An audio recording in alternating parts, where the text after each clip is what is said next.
কথা না বোঝা মানুষের কাছে ব্যথা প্রকাশ করা মূল্যহীন। একটা কথা কি ভাই, আপনার যদি কেউ ভালো না বাসে, ওর কাছে যায় যদি আপনি আপনার দুঃখের কথা পেছাল পারবার যান, ও জীবন আপনার মনের কথা বুঝবো না। মানুষ তো মানুষের দুঃখ ভাই নিতে পারে না। আমার যদি একটা ব্যাপারে কষ্ট লাগে, আমার যত কাছের মানুষই হোক, ও তো কিন্তু আমার কষ্টটা নিতে পারবো না, ভাগ নিতে পারবো না।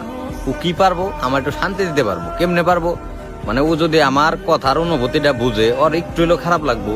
আর খারাপ লাগবো বিদায়, বা ও ওই জিনিসটার 1 ফুট হইলেও মানে বাদটা বুঝবো বিদায়, মানে ওর একটু খারাপ লাগতেছে বা ও আমার অনুভূতিটা বুঝতেছে। কিন্তু যে ব্যক্তি আপনি আপনার কথার মানেই বুঝে না, হ্যাঁ মনে করেন যে আপনার যে মনের যে ব্যথাটা বা যে কোনো ব্যাপারে যে ব্যথাটা, ওটা কেমনে বুঝবো? মনে করেন যে মনের ব্যথা তো ভাই বোঝান যায় না। মনের ব্যথা হইলাম ভাই, এটা হলাম যার যার মনে তাড়াতাড়ি থাকে, এটা হলাম বুঝে নিতে হয় যে আমার একটা সমস্যা হয়েছে, আমার একটা কষ্ট হয়েছে, বা আমার যে কোনো একটা কিছু হইতেই পারে। তো এটা মনে করেন যে ওই সমস্যাটা তো কেউ নিতে পারবো না, ওই কষ্টটা কেউ নিতে পারবো না, কিন্তু একটু অনুভব করুন যায়। আর অনুভব সেই করতে পারবো যে আপনারা ভালোবাসে, যে আমার প্রিয় মানুষটার একটু কষ্ট লাগছে, আমি যাই ওর একটা সান্ত্বনা দিই, এটাই ভাই ভালোবাসা।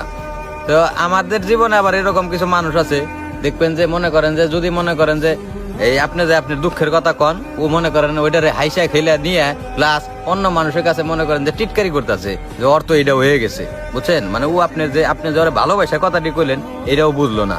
মানে ওই জিনিসটা কোন সময় ভাবেই না যে পৃথিবীতে এত মানুষ